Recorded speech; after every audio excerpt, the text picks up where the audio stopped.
Matam khara hauzinkraba matung parikhyaasu haidokle. Parikya loine ngamnaraduna DMU da Ichan ga Sanathoi ga tamlammi. Makhoi anidi kainaba haibadu leitri. Haujiki oinadi adubu soidana kainagani. Maramdi makhoi animak ningolni ibanate. Ningol oina poklabadi yumnak sagai hongkiba masana tabani. Nungsidi luhongdore haiduna college ming chandre. Yumda luhongbagi matam ngaiduna leire. Ichan ga Sanathoi ga anauba marup mapang tinabagi mathau thoina taramde. Aduna ahanba kabaga oire. Ningthi nungaina class ka tawdre. Anidu ukhada thariba famfamduda famlaga lei. Sanathoi na as college kabagi nungaiba haibadubu karinoba ai gyanamda tadre. Asumaina adum tawdu eradine karaktabana phanibo.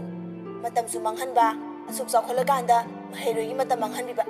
Ojani kainagane takpa nungaitaba ojana mahenbane sangaidaba matam zadaba. Mahairogi matam kaya kaya ama makoina manghanbini. Aduga nongphado mahairoina soibadi miyoibagi wa ngangbide.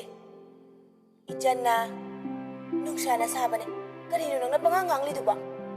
Sanathoi na ho imaise mapalamda tamiba imanabi myangi mangdane thangdokpa ikaini sumaina class tawdaba changngaidaba oiradi. Ichanna nathau leidabagi thabakni mado. Sanathoi na hey nang somda khalune migidi class hokhibasu kuire kai numida oja lakte oja changngaide palakpa tageba assignment singatpada isasi ware tumagi ngak natro adunadi Google CEO puthokpa tabane matik chaba losing leiba mayam puthokpa taba oja mu mabuk sengdaba leitabane Manipur dadi. Ichanna karino man tawrisiba hey ngawe haragane harauganu ko. Sanathoi na ahoibane Manipurda ojane assignment yam pimanbagi tawbhangamdabagi mahairoi sikhibagi natraga sathina nakhibagi pauta jakhraba inase pangi pirasu ojana khwaidagi tanba takak khalaga oigani. Ojana laksiliba makai mahairoi singna kayam yam thawai yawgi changheli haiba Manipurgi ojana bana khangde. Ichanna kaidore haibanu nangba aikoi anina madu khanjiluraga mukhasida ibani puna siminaba soidre khanjiluraga na hendoine thamoi propok chakpa oja kaina thungi ojani. Sanathoi na kariba thungi oja haiba. Ichanna natradi karino paktaba ngaktane loina pakte amta hai khangde haiti khangde oja oidi myamse oja oigena amta oibasu oiramon sillaga mak wangna phangba lahek tudane daw yadana interview ama kuyaw yoksinbagi soidana oirakpa anambana oiramni. Security marakta loina satningamdoini khangaba aduga masindadi pantam phangnaba honadawni adu tawdawni mawa amta lawde aina. Sanathoi na managa henjile asidi. Ichanna karino henjinba haibadi. Sanathoi na henjinba haibadi ne henjinba. Ichanna pura mangdane lahik tambane aikhoina tamise mahairoidagi sel taptai lawragane sel mayamduna kaida thamgeba nongmata lahik takpada asengba bar magnet mayamdo mitmangda puthoraga taoba madudi nate makoina asi bar magnet ama leire khalasiko aduna dum waloire mingchanba form fill up tawbadana sel taptai lawsilane hazana hainingde ai. Sanathoi na bus awoiba nangna haiba chumese khoida oina thilaga toeda. Ichanna Manipurda pokliba mahairoi singsa makok phataba amta yaramon adubu ojana pumnamuk manghanbane laingaki mahairoi singna amuka hena maraibakti karigino mahairoi lampakta charaga leiribada ojana lehendaba ngamlibane khangde mari sauninglaktana yum hek panthoaga leithokpa aduna phadoine. Madu hek palakpadagi Sanathoi du Ichanda hangai. Sanathoi na no yam bungthora kamai tawdoiba mada natradi nang yum paloi kanamta hana yengoi haidaine. Ichan Sanathoi da tagub yengai aduga haijarai.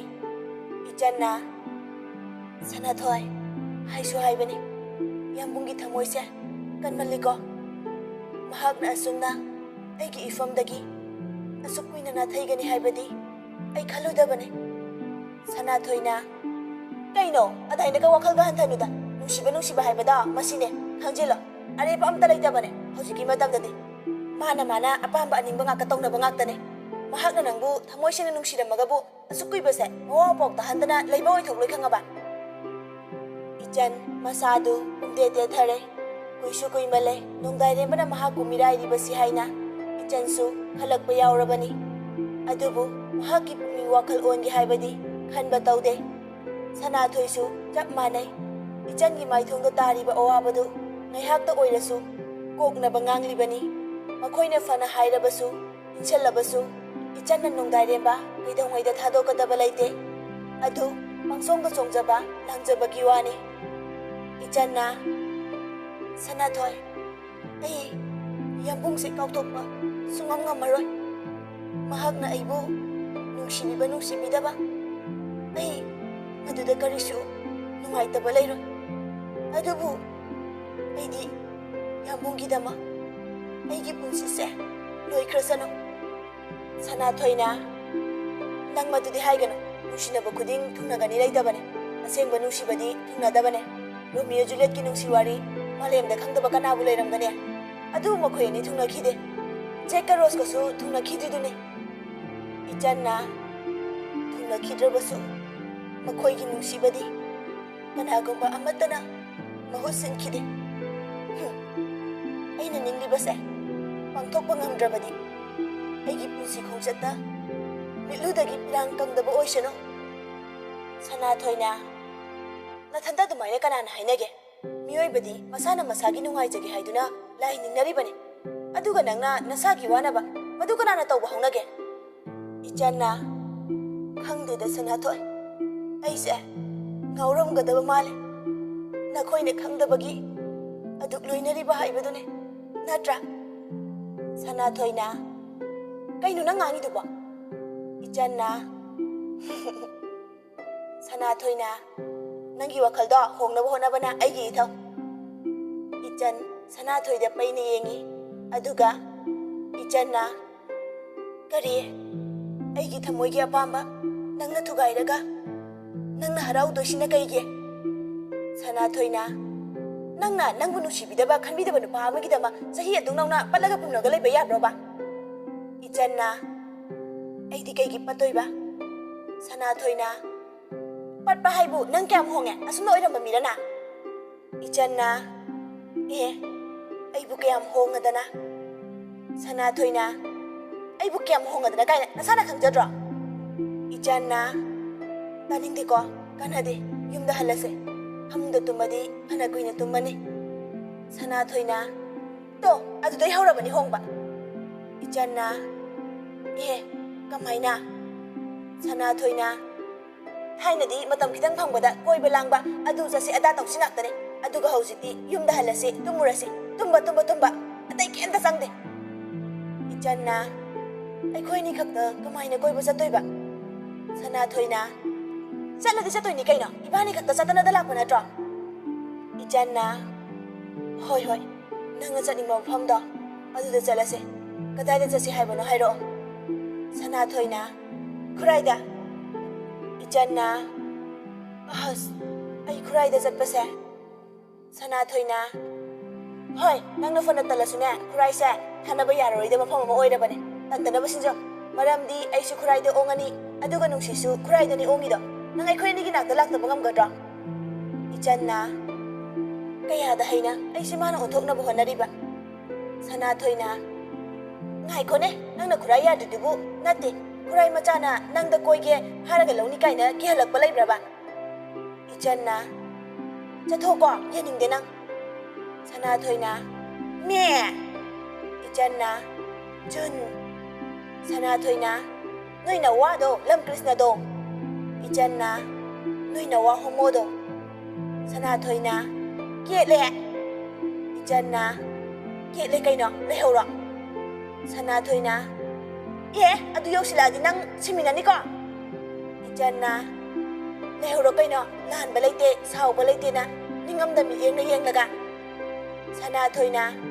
까야도 시트리보노바 마라 떠오르시 이짠나 호 레호로 khana thaudorakpada inaubadu gari yadabra khangde leirami maduda ichanna hairai khamdoira 사나토이나 khamdradi kaino asibuna thonba yabroba ichandu inaubugi nakta tabnakna gari du khamjili inaubasu aniduda ithak thakana yengai 사나토이du kumtharaga inaubagi nakta changsilaga nokfre tawsili aduga munna yenglaga lay ichanna haukrene amuk inaubana oina ikaiduna lutharaga layki Sanathoina hero inaubana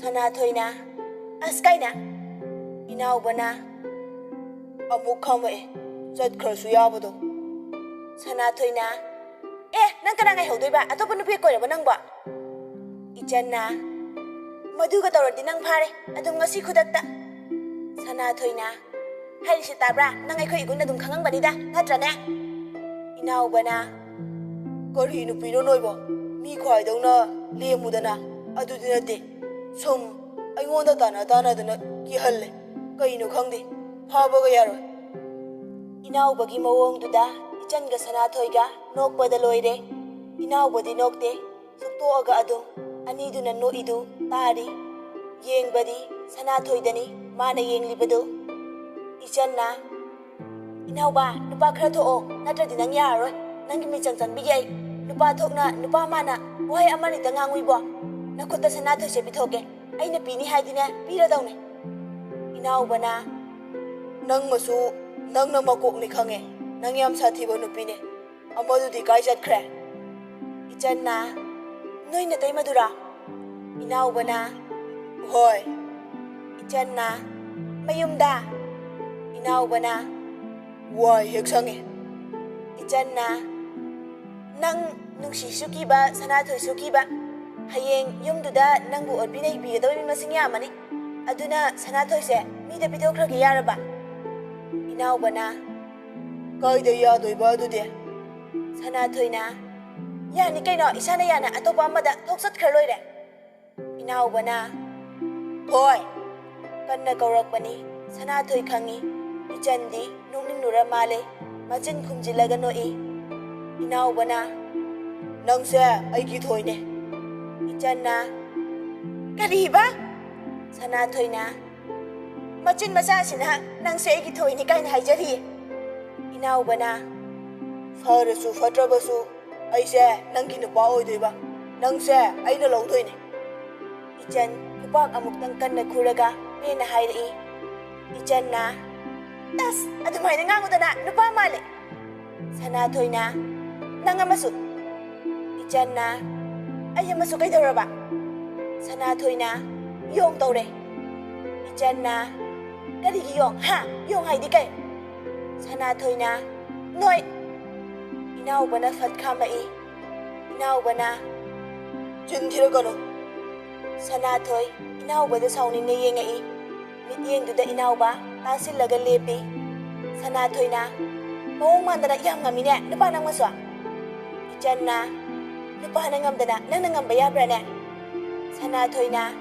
ichanna karino Sanathoina nang yarokano ichanna yam yauningbo oina ka khaliroba yaubiro ibema het laithoga laithokre ichan nakanda yenglaga laiki Sanathoina nupani kaina haujiktada aise mana lawduini kaina haiba sari ichanna thumoroki meya khara thaksinbagi natra nangna thaunaga laisaraida inaubana natrode ichanna thauna hape aina nang nungsire nang kaidauge haibano nang aingonda fubo ngamdoira Sanathoina ai oibagi nupa thoklaine inaubana nupa ama oibada kayam kuina changdoino aduga nupi ama oibada kayam kuina changdorige mado nasana khangphom thoi nupana nupa nupina nupi anise kaidongda khakmana bayaro Sanathoina khakyaroi ka haisidi masak asiga inaubana nungsiradi nungsire pamjaradi pamjare nang kaidauge haibana Sanathoina aya ichan nokpa khangbada warabani adumaina marai kanna yenaringaida Scorpio amuba ama khamlai ichandi maduda kanano haiba fauba yengthorakte tarang amada laiba matang thokpagi kanagi wakaldano khangdana tauraga leirami Scorpio adubu thoraiba misak aduna Sanathoiga inaubagada hairai noyani kaidaunare inaubana kaisu tawdeda sar chumna fagi taunarambane Kuina layno, matam pate, yumda sadhano. Inaubana, sir. Gari du thauduna chatki, miyoi amasu tongi haiba khangi. Adubu, kanano karino, thoina khanjilude. Ojagi mamanabo oiramni khanjarami. Sana thoina, nangdi ojani kamai khangiba.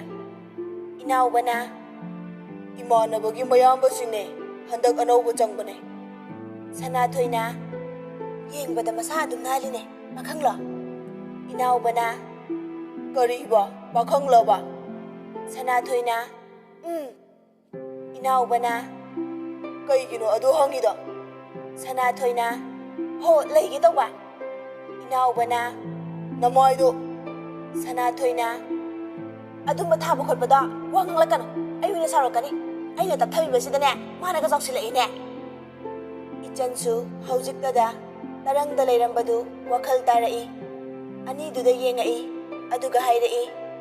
Ichanna, jase sana thoy. Sana thoina, Sana thoina, inaubagi lengbanda, mahaki lengbana thengjilai, aduga hairai. Chatlukige, nupa nang yam thina faiko, yam thina sinungsi. Inauba, noklaga leihawi. Sana thoina thengjilamba, lengbandaga paijai. Inaubana, Inauba, nang sidiba ko, haraubuna loireda. Ado, akoi imung may di chatoyne.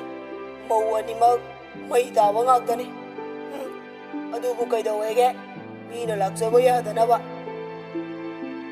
Ngaihak matek nga maharaurabasu, ichan mayum hek yaurakpagadi, maithong imak magsili.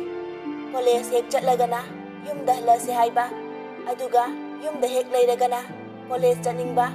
Natragana, amada hekta chaningbani, mana tauribasi. Ama taure, laifam khangdabi, ama taure, mothafam khangdabini, mana tauribasi. Machagi nungsuk nungjanaba maithong ubada, amubina, mathwai wajana hangjarai. Amubina, ibema, kaidawragene ichabo. Ichanna, ima, kaisum tawdiye. Amubina makhatana hangninglebasu, hangba nangdringai, ichanna changkhibana hale. Thongjinda, ichanga pariga mayoknai. Mabung ubada, ichan, amukka hena tukthakre. Maithongga imak maksilaga laikre. Maduda, parina hangai. Parina, halaba. Ichanna, halaya tacho. Makhaga tajaramdabi, mabung buthairaga, imungda changki. Parisu, machalna changkhibadu yengjahawi. Adubu, karimtadi haide. Machalgi mataududa, nungaibadi pokjade. Tapna, mamagi nakta famdharai. Aduga, mamabu kaujarai. Parina, Ima, amubisu, tauriba thabaktu, adum tauna khumai. Amubina, kaidawrage? Pari, tuminna laisinki, kemta makha tarakidre. Mana kemta hairaktrabadudadi. Amubisu, tuminna adum thabak tawraga lay. Ngaihak lairaga amu, Parina mamabu kaurai. Parina, Ima. Amubi kumakte, mamana kumaktrabaduda. Pari, amukkasu kaujarai. Imo. Amubi, thabak tauribadu, tokthoaga. Parida onsilaga hangai. Amubina, kaidawrage ibungo? Parina, angangse walang sukya ngangkhidre. Masida manglaga larise. Imana khara yengsinbibadi yabane. Amubina, kari haiba? Pari, mamaidu laithoaga, amu hairai. Parina, imaga naubagana khara noknaba khotnaba tawba yari pone. Amubina, namaidu onsilaga nganga nangi wado. Ichagi madugi wahidu hairaiba namaido, ima yenge. Machabu mangonda laisinanaba, makhut paige tawbada. Parina, kaino ima? Handoklaga famki. Amubina, machada yenglaga. Nangna masigi phibamse tanaba sinba natro, ha? Masida tananaba, nangna sinkhiba natro ba? Aikhoina ngang haibada, nang laukhibra? Madu oiba tarabadi, nangne, nasana khangna, nachalse, nangna mahausagi punsida, halaknaba singadawni. Imungsigi nungaiba harauba, karina oi, nang nasana khangliba natro? ꯅꯆꯜꯅ ꯅꯣꯛꯄ ꯎꯈꯤꯗꯕꯗ ꯅꯪ ꯅꯣꯛꯄ ꯉꯝꯂꯤꯕ꯭ꯔꯥ ꯍꯧꯖꯤꯛ? ꯍꯥ? ꯅꯥꯎꯕ ꯍꯥꯟꯅꯗꯧꯅ ꯍꯔꯥꯎ ꯍꯔꯥꯎ ꯊꯕꯛ ꯆꯠꯂꯤꯕ꯭ꯔꯣ? ꯅꯄꯥꯕꯨꯡꯁꯨ ꯅꯨꯡꯁꯨꯛ ꯅꯨꯡꯖꯥꯅꯅ ꯂꯩꯔꯤꯕꯁꯦ ꯄꯨꯝꯅꯃꯛꯀꯤ ꯍꯧꯔꯛꯐꯝ ꯅꯪꯅꯅꯦ꯫ ꯄꯥꯔꯤꯅ ꯏꯃꯥ, ꯑꯩꯅ ꯂꯥꯟꯕ ꯇꯥꯔꯗ꯭ꯔꯥ ꯈꯨꯗꯤꯡꯃꯛꯁꯦ? ꯑꯃꯨꯕꯤꯅ ꯅꯪ ꯂꯥꯜꯂꯤ ꯍꯥꯏꯕꯗꯤ ꯏꯃꯥꯁꯨ ꯍꯥꯏꯗꯦ꯫ ꯄꯥꯔꯤꯅ ꯅꯆꯥꯗꯤ ꯑꯉꯥꯎꯕꯅꯦ, ꯑꯉꯥꯎꯕꯅ ꯇꯧꯕ ꯊꯕꯛꯄꯨ ꯀꯅꯥꯅ ꯁꯤꯡꯊꯥꯅꯗꯣꯏꯅꯣ? ꯑꯗꯨꯃꯛ ꯃꯤꯋꯥ ꯃꯩꯁꯥ ꯂꯥꯡꯖꯕ ꯃꯁꯥꯅ ꯇꯥꯕꯅꯤ꯫ ꯑꯃꯨꯕꯤꯅ 이마는 앙리바. Parina. Yari ima. Angaw ba ina. Ijalbu warakbada. Soy kraba male. Puk hawgalaga imungda changki. Pari mathoy aduki matik soklabani. Phiyanda yalaga layriba. Purit athaba tupi panbidu lisili. Aduga purit ki tupi duna makok kupsilaga thorae. Amubina madu hek ubada machada hairei. Kadai dano amo? Pari mamana hanglidu kumlamdabi chungdring thongalomda thoki. Amubi machana chatkibadu nungaitana yengjahawi machindasu sonjahawi. Nungsa sarabasu nong churabasu un tarabasu nungsit sitlabasu makokse hekta kupsilaga thokini. Machalna nokrabasu warawi mana yaningdaba thabak ama tawrabasu mana yade thina sidawgi phubini aduga pokpa kuidriba sanawang macha laknabadu mangaire. Makok kupsilaga thokiba paridu makhong thanglaga chatlidu kadomda kadaida kari thabak chatlibano mamanaba kanagi manakta chatlibano khangde. Mahakna machalbu phubikhibadu ningsinglaga mapi ira chelaklei. Makhong thangliba lambidu masen marang uraklei. Mit kuplaga ira hauriba chentharaktriba pirangdu pada loinana falami. Parina Jan, aina nangmu fuba chaiba tawribado janbu faningbagini nongba nangsu khanglakani. Jangi maithongdagi momon minok mangkinabadi natteko. Pari mamittagi mapi lepa laitana sinthari. Mapi sinthana adumak pari makhongna puba maikaida chatli. Imungda changhauba ichansu hamungda hiplaga lay. Sana thoina nongdairembagi wakhal thadoknaba haiba amadi ngangbadu ningsingli. Mabungna mahaku fubasu nongdairembagi maramgini khanbada mapi sintharai. Kana amatana mahaki maikaida lepidi khalubada mapukning nungsibana ngawrami. Ichanna Yambong nang amuktangdi aigi mangda lepiduna aibu nungsina nathada punsinbiyuko. Kaptuna adumak ngasi kauba numit mahakna hayeng kauba numit onkiduna chayol ama thakai ama thabum ama chahi tangkhai adudagi chahi ama haukhre. Chahi amagi khongchat mari kalen tha ningtham tha nongju tha amadi yening tha mathang haukiduna sindok sinjin tawduna chahi ani haujinkre. Kaya ama ahongba nairabasu ichangi ingaw ngawjabi thamoygi firepdi awonba ahongba amata laikhide. Asengba thamoy arepa pukning achetba wakhal mangkhraba ahenba uba khuding thamoy onba. Thamoy pithokpada halengba leitraba sel kharagidamak masa mangbada ikaiba poktraba khongpham soirubagi ikaiba khangraba matam asida ichangi chamlabi thamoy asina chahi ari makhai ahumgi maya farakadawo fawba mawa mapau tahanbirakraba nongmata mahaki mangda lepladraba karam leli hangladraba mahaki yambungi maikai yengduna yambung sonduna kanasu hanna yengdabi leijari. Ichanna college ki firon istri taklingaida naubasu furit khungrong mayam puraga laaga ichangi nakta thammi aduga hairei. Naubana Ichan nangi taingaida khara yaushilo. Ichanna hoi taton madu khakhumaga tuminna amu mahaki tawfum thokpa mathaudu tawraga laikhibaduda naubana ichangi mangda hida ama lauraga famai aduga wari sasinanaba honarai. Naubana Ichan phi istri takna khumai. Kay hege taton nang taton se ngasi kaida sa tawba mangge. Taton bu ꯊꯕꯛ ꯑꯗꯨꯝ ꯆꯠꯂꯤꯗꯨꯗꯤ? ꯅꯣꯡꯃꯥꯏꯖꯤꯡ ꯅꯨꯃꯤꯠꯇ ꯀꯅꯥ ꯊꯕꯛ ꯆꯠꯅꯒꯦꯕ? ꯏꯆꯟ ꯐꯤ ꯑꯃꯃꯨꯛ ꯁꯤꯜꯂꯒ ꯇꯛꯅ ꯈꯨꯝꯃꯛꯏ꯫ ꯈꯪꯗꯤꯌꯦ ꯑꯗꯨꯗꯤ꯫ ꯇꯥꯃꯣ ꯗꯌꯥꯜ ꯅꯣꯏ ꯀꯣꯏꯕ ꯆꯠꯁꯦ ꯍꯥꯏꯅꯕ꯭ꯔꯣ? ꯗꯌꯥꯜꯒ ꯑꯩꯒꯕꯨ ꯌꯥꯝ ꯄꯨꯟꯕꯩ ꯃꯑꯣꯡꯗ꯫ ꯑꯗꯨꯗꯤ ꯑꯩꯅ ꯀꯃꯥꯏꯅ ꯈꯪꯗꯣꯏꯕ ꯇꯥꯇꯣꯟꯅ ꯆꯠꯇꯧꯕꯗꯨꯕꯣ? ꯑꯗꯣ ꯑꯝꯇꯗꯤ ꯈꯜꯂꯛꯎꯗꯅ꯫ ꯑꯩ ꯋꯥꯈꯜꯅ ꯁꯥꯒꯠꯄ ꯉꯝꯗꯤꯌꯦ ꯇꯥꯇꯣꯟ꯫ ꯌꯥꯔꯣꯏꯌꯦ, ꯅꯀꯣꯛꯇꯣ ꯁꯟꯊꯤ ꯍꯥꯜꯂꯦ꯫ ꯈꯔ ꯋꯥꯈꯜ ꯊꯥꯗꯕ ꯇꯝꯃꯨ꯫ ꯀꯗꯥꯏꯗꯒꯤ ꯅꯪꯒꯤ ꯋꯥꯈꯜꯗꯨꯅ ꯌꯥꯔꯔꯣꯏ꯫ ꯅꯀꯣꯛꯇꯣ ꯋꯥꯈꯜ ꯈꯟꯕ ꯌꯥꯗꯦꯅ ꯄꯪꯈꯟꯗ ꯈꯟꯗꯕꯗꯣ ꯇꯧꯒꯅꯨꯀꯣ꯫ ꯑꯁ ꯀꯩꯅꯣ ꯇꯥꯇꯣꯟ, ꯑꯩ ꯀꯣꯛꯀ ꯉꯥꯎꯔꯦ꯫ ꯀꯩ ꯍꯥꯏꯅꯤꯡꯉꯤꯅꯣ? ꯑꯩ ꯃꯊꯥ ꯁꯥꯏ꯫ ꯅꯕꯨꯡ ꯑꯅꯤ ꯂꯩꯔꯤꯁꯤꯒꯤ ꯀꯅꯥ ꯂꯥꯛꯄ ꯌꯥꯏ ꯀꯥꯏꯅ ꯀꯩꯝꯇ ꯈꯟꯗꯕ꯭ꯔꯣꯕ ꯅꯪꯕꯣ? ꯏꯆꯟ ꯅꯥꯎꯕꯗ ꯍꯥꯏꯔꯞ ꯌꯦꯡꯖꯔꯛꯏ꯫ ꯑꯗꯨꯒ ꯋꯥꯈꯜ ꯈꯟꯕꯒꯤ ꯃꯑꯣꯡꯗ ꯃꯤꯠꯀꯥꯗꯨ ꯃꯊꯛꯇ ꯌꯦꯡꯈꯠꯂꯤ꯫ ꯅꯥꯎꯕꯅ ꯈꯜꯂꯨ, ꯀꯅꯥ ꯂꯥꯛꯄ ꯌꯥꯏ? ꯏꯆꯟꯅ ꯇꯥꯆꯧꯒꯤꯅ ꯗꯥ ꯊꯣꯏꯍꯦꯟꯕ꯫ ꯅꯥꯎꯕꯅ ꯀꯔꯤ?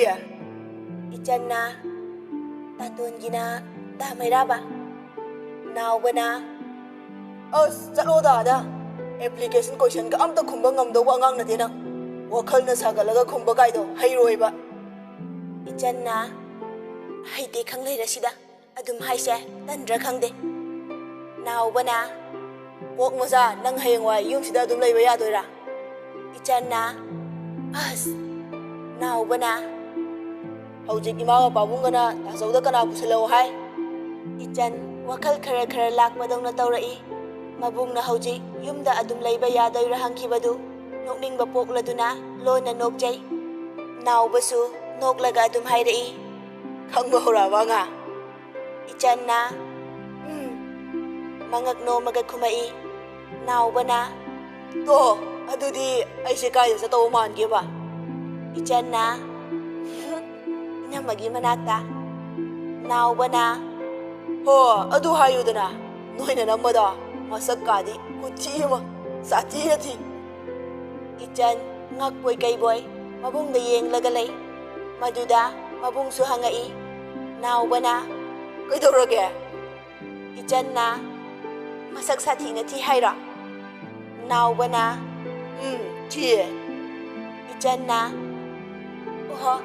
ꯑꯩꯗꯤ ꯐꯥꯒꯤ ꯃꯥꯜꯂꯨꯔꯦ꯫ ꯅꯥꯎꯕꯅ ꯏꯆꯟ, ꯊꯤꯖꯔꯁꯨ ꯅꯨꯡꯁꯤꯕꯗꯤ ꯃꯉꯣꯟꯗꯩ ꯅꯨꯡꯁꯤꯕ ꯀꯅꯥꯝ ꯂꯩꯇꯦ꯫ ꯑꯃꯠꯇ ꯍꯦꯛ ꯋꯥꯠꯇꯦꯗ꯫ ꯃꯕꯨꯛ ꯃꯄꯥꯎ ꯐꯩꯗꯣ, ꯑꯗꯒꯤ ꯍꯧꯖꯤꯛꯀꯥꯟꯒꯤ ꯏꯊꯛ ꯏꯔꯥꯡꯗ ꯇꯥꯎꯗꯦꯗꯣ꯫ ꯐꯤꯁꯥ ꯀꯣꯟꯁꯥ ꯇꯧꯔꯒ ꯁꯦꯜꯁꯨ ꯗꯃꯥ ꯇꯥꯜꯂꯦ꯫ ꯅꯪ ꯇꯥꯇꯣꯅ ꯑꯗꯨ ꯌꯥꯗꯦ ꯈꯛ ꯍꯥꯏꯔꯨꯕꯗꯀꯣ ꯑꯗꯨꯝ ꯀꯤꯗꯅ ꯁꯠ ꯇꯣꯛꯈ꯭ꯔꯅꯤ꯫ ꯑꯗꯣ ꯑꯊꯤꯕ ꯀꯣꯏ ꯀꯥꯏꯅ ꯅꯪ ꯁꯥꯎꯅꯤꯡꯕ꯭ꯔꯣꯕ?